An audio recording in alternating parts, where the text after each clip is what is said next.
लोग साथ देंगे कि नहीं भाई? क्या आप ये चाहते हैं कि आपकी आने वाली नस्लों नशे में रहे? नहीं, कोई नहीं चाहता।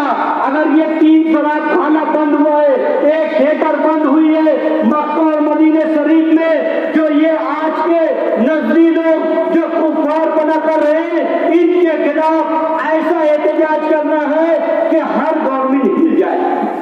आज कोई 90 है, 22 तारीख से हमको मालूम पड़ा है कि 22 तारीख के बाद सब खुल जाएगा। तो इंशाअल्लाह ताला पूरे महाराष्ट्र के उलमाए किराम को जमा करके एक बड़ा एहतजाज किया जाएगा।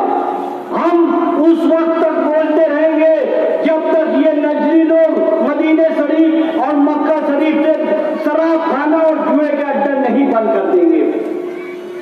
वक्त तो ऐसा आने